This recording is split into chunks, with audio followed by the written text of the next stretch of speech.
Wonten dawuh Ndara Putri. Iki kahanane kok dadi kaya ngene iki to piye to? Wonten menapa to Ndara Putri kok sajake penggalipun nembe sumpah lho panjenengan teko iki aku ora ngerti ora manut kok tulung ditakoni iki sapa ngono lho. Iki sinten to Ndara Putri? Wong rupane kok kaya Jonggrang. Lho, sandene apa kuwi? Bare kowe kok sing mateni Bendara. Ayo. Kowe sing mateni Bendaraku. Kemudian Ndara Putri ku alus ora apa-apa nanging aku iki ya iso mateni kowe kuwi. iki sapa Jonggrang? Kowe piyambang sing tak tresnani. Tak kira gapura iki maksudnya. Apa kapur sih bae panjenengan? Ngeten iki lho kok. Ya suwun. Ngoten iki lho mboten maca kok niku kok temen kare panjenengan lho ya. Wis setahun Bayi sewu jroning sewengi. Oke nyanyi medus.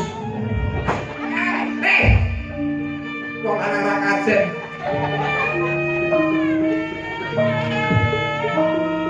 Pak, mboten kuat Pak. Iku mau request saking sing Mbak Reksa bali cakruk ragi mriki lho. Oh, ngaten. Jaluk frapen Sri Tanjung kok. Nek iki rasa yo namene kowe yo. Nggih, mantap Pak. Pripun? Oh, lakone diganti. Ganti napa? Sutradarane kowe, role kowe, tak pasrahe kowe. Kira-kira diganti apa lakone? Nggih. Bandung apa? Hah? Manut iki marian sampeyan. Bandung. Iya. Mbak tapi dadi apa Mbak mesti dadi apa? Nah, Bandung niku lak kalih anu Pak, napa? Lara Jonggrang. Kowe lara Jonggrange ya? Lah Mbak Lucy, lara kuning. Anu yo candi ngono maksudnya. Oh iya. Yo ngembani. Abdi. Oh. Iya kok kaya anu lho kok anu lara Jonggrange ngono piye? Lara kuning kuwi. Ora. Tapi bali, Mbak Tati lara Jonggrange. Ya. Sampe Bandung.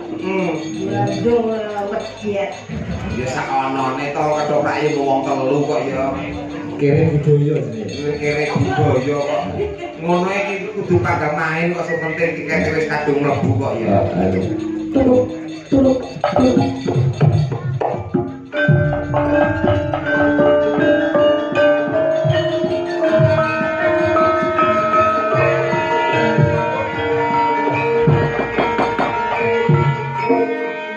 Nuwun para pamirsa.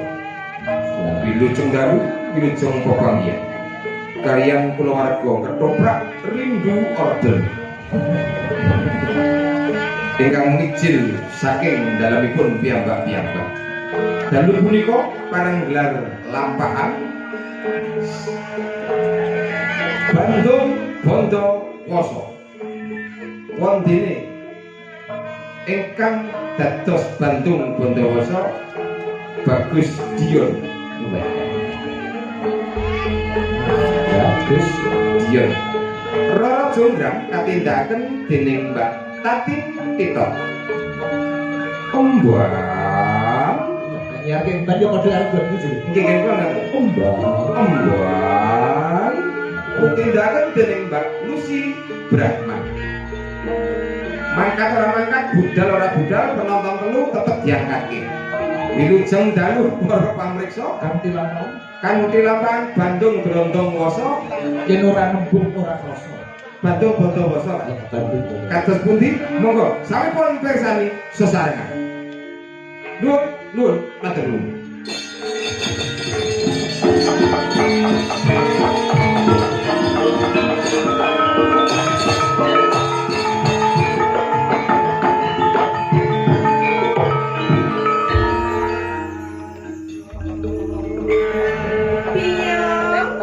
Wonten dawuh Ndara Putri.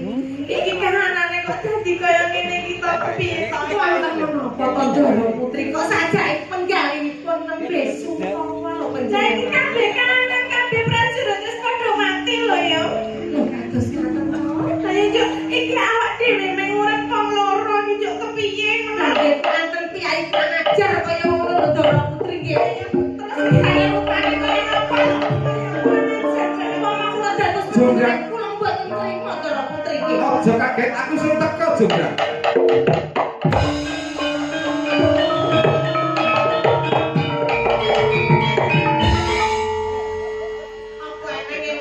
Bandung kaya lara kencing manis. Bandung iki sakno gagah ngono. Kurang Mlakumu sing gegek gagah. Pendekar. Ya, Pak, ya, Pak. Kenapa mbok juga? Apa? Kok ketelemen mbok dicukur? Dicukur sik. Astaga. Aku lendet-lendet kene terus iki mau anu katut ngono. Lah nek kaya ngene ya repot lho wong omah. Gagah mlakune kesatria. Biyane Ya, Pak, ya. rambute iku ngono. Jadi sebenarnya ya. Masa bebiak. Katut Pak temen Pak. Loro junggrang. Loro jonggrang. Kaget aku sing teko loro Ora jonggrang. nganggo kaget to. Piye, Pak? Aku sing teko wong ayu. Aku sing teko wong ayu.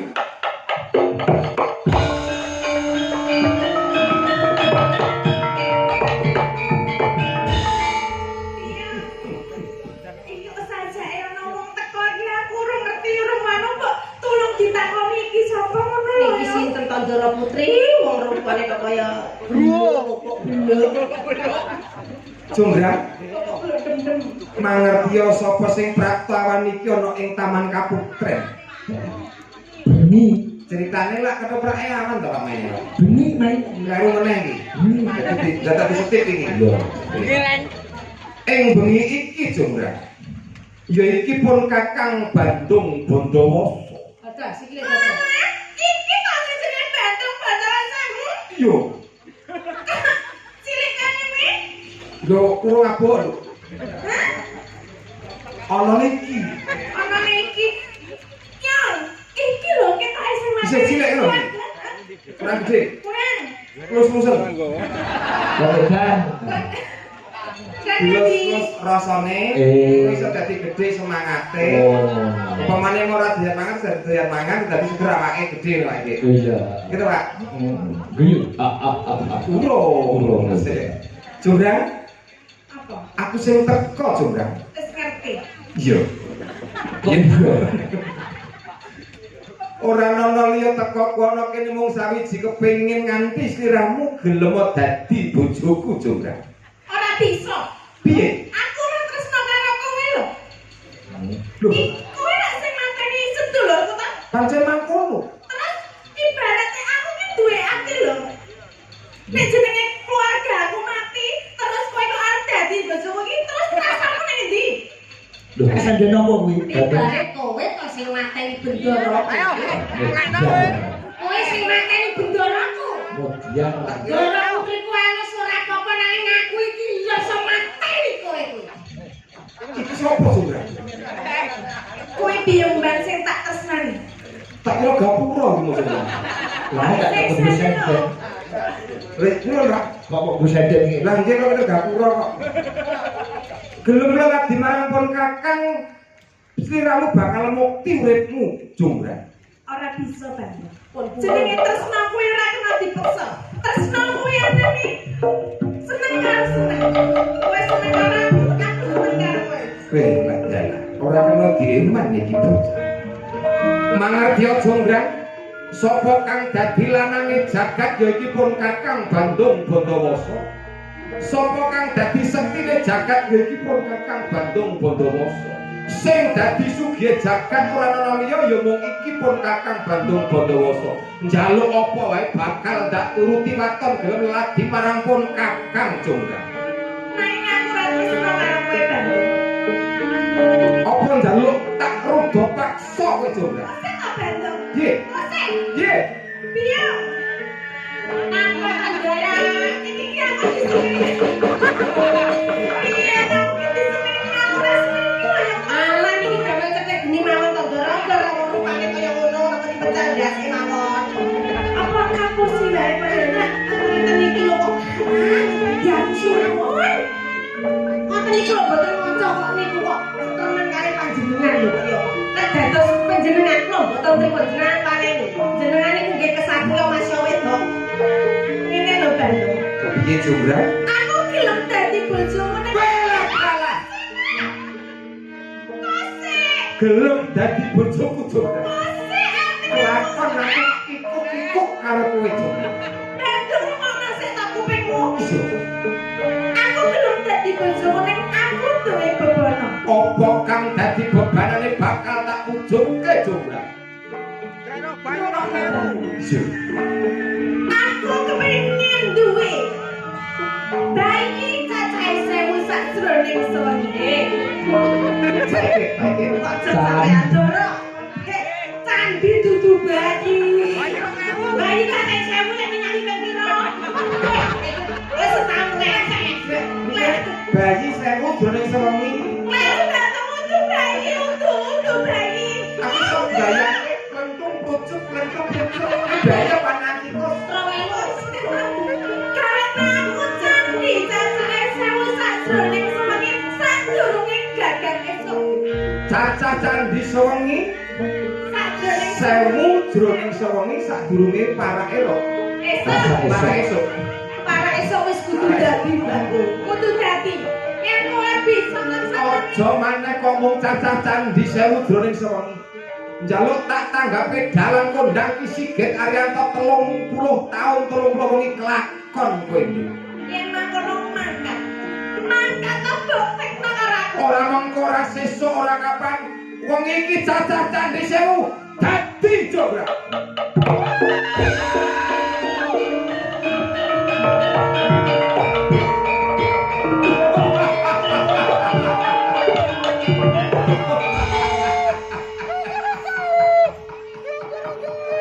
Kuwi bantuke gawe candi.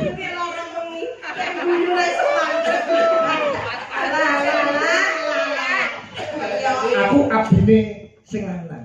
Doro Putri enggak pergi Doro Putri. Iki sapa dadi sapa? Waduh, aku lu ngeneki wis nek Pak Sikir sik. Bojone ketoprak kok. Piye. Kowe kan nyambut gawe candi. Candi. Menapa sampun dipun menggalih pun paring bobono datang si Culut. Bantu bono Aku kamu. jane iki ora tresno lho ya. Sapa Kang? Sapa Iya, Bantu. iki lho, maksud karo iki nyeluke sapa? Alah, Reng. Karo iki nyeluke sapa? Kang Mas Bagaskara. Kang Mas Bagaskara. Sasanipun kula menika boten tresno kalian Bandung samangke nggih kedah kula kan kedah kudu ngapusi ben kok Lah kan gawe candi kok malah lenger-lenger kaya ngono. Ono ben gawe candi, anake dhewe gawe bayi. Pak Ikir iki nambah-nambah anggaran. Kok ketopake wong telu melu-melu ya ngopo lho. Kene arep gawe candi malah keluarga. Jadi tidak mau ngomong aja, tak bukan rasa kejadian ngomong ini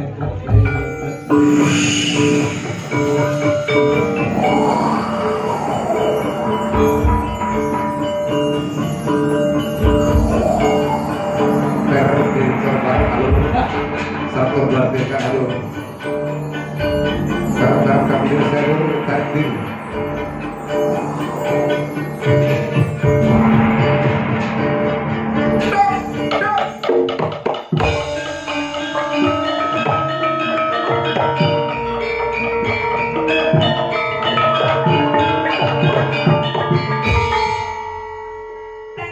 Jonggrang. apa wis kabeh mbok lakoni? Jajan candi 1000 dadi Jonggrang. Makane. Ana kok ning kene ditubrak. Kok rene to. Aku iki wis seneng selak-selak kemudu-mudu kok. Sembrono kok ngawur. Kurang ajar. Sakmono gedene kok. Ora Wah, gedene sak tuku onas kok ora ero. peteng tak letong kebo.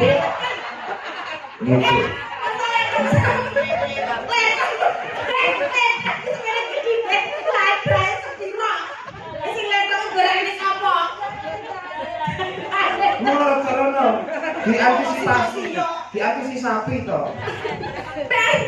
Jonggrang.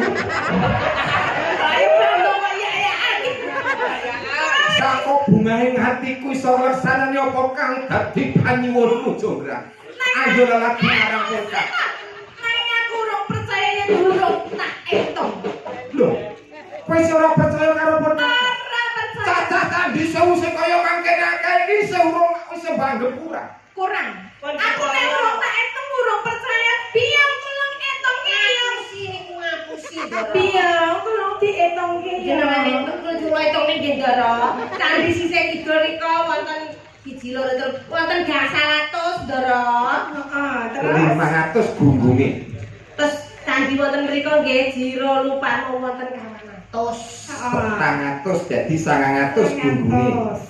Candi sing wonten mriku Kendi kono? jiro lupano 67 11 apa 99 ta, Doro? Pira? 99 boten genep 100. Tenane lho ya. Estu. Jajal Ini dibagi. kono ana sing turu. Tadi kok turu. Anu, arep ngono. Tenanan lho yo. Tenanan sangat Dadi niku 999 ngapusi niku kreseng siji. Piye? kudu Kowe sewu. teges ora iso minangkane apa sing dadi jalukmu?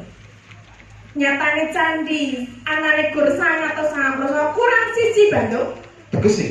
Tegese kowe ora iso dadi bojoku senadyan to kurang siji ning kuwi ora genep 1000. Cacah candi 1000 kurang siji kowe tega sampe katesane pun Kakang Bandung Bondowoso. Iya. Ora nonton kaya ngopo perjuangane pun Kakang Bandung Bondowoso. Ente ya, bisa ora perjuangan. Ya ketoprak. Rindu order ini. Ini masalah ya. Masalah. Ini nyatane cacah candi 1000 mung kurang siji wae sliramu tega sampe katesane pun Kakang Bandung Bondowoso. Bapak. Nggih. Kok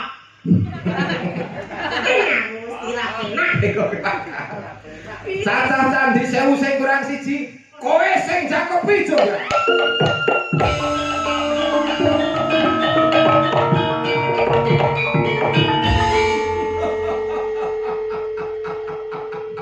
Kariban. Tapani. Wih. Dipeme, garinge 80 kilo. Kayak tadi. Patung, Pak. Jadi patung. Jadi wis ra iso obah, Pak. Wih. Patung lah atas Pak. Apa? Mbok adi kata-katane menenge, Pak. Meneng. Patung dadi watu lho, Pak. Iya, iya. Iya. Oh. Bathukmu sing klimis atos dadi watu. Yen wis kaya mangkene getun keduwung dadine sambato sapa pangeranmu, sambato sapa bapa biyungmu. Mripatmu sing blalak-blalak atos dadi Atas. irungmu sing bangir nganti kaya plorotan TK. Atos dadi watu. Aduh. Sing atas apa meneh? Lambemu sing tipis yen ngunek-unekke wong lanang nganti ora wani mulih mancing.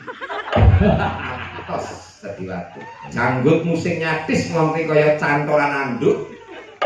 Atos dadi watu. Gulumu sing olan-olan nganggo sandangan apa wae sarwa patut apa meneh yen ora nganggo sandangan. Oh iya. Atos dadi watu. Gelunganmu, pundakmu, gegermu, bokongmu.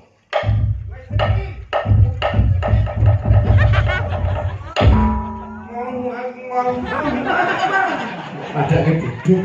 Saiki gelungan mudhun dugi bokong atos. Heeh. Bathuk mudhun dugi nggen gulu atos. Coba liyane dulu. Payu doro. Bener Pak, Bener. bener. Ono sak mleblake melok Pak ya. Ojo. Payu doro. Lho. Siramu kepuntir juga. Keteran angin. Puntir. Iki kei kacang wis padha ngarep juga. Ngawur.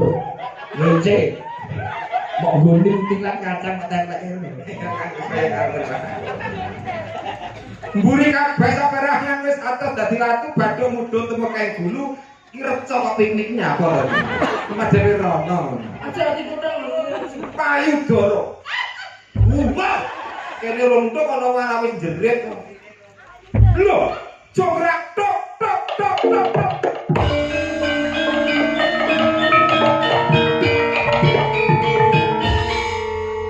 Jongrak.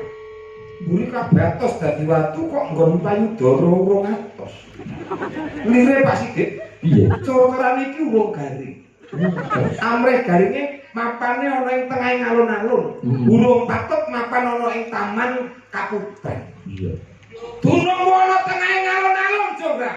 Tok tok tok tok.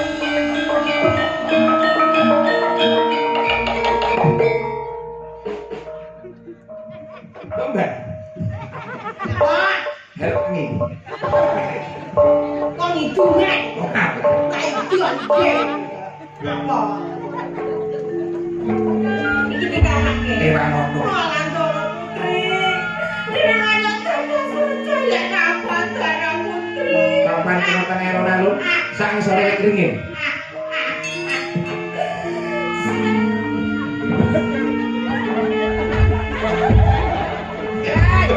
Oke, nyanyi medus.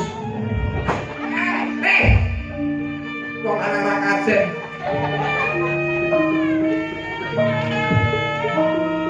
Pak, mboten kuat Pak. Ya wis ben. Kok tak junjung dia. Ini lho Pak.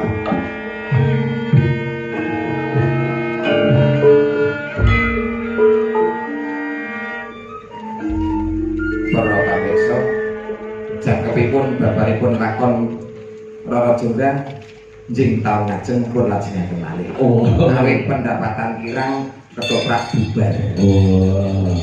Sabar Pak Dik. Sabar. Because Ini loh, sudah di luar Jonggrang jadi pantesnya Denny. Oh, wongnya halus.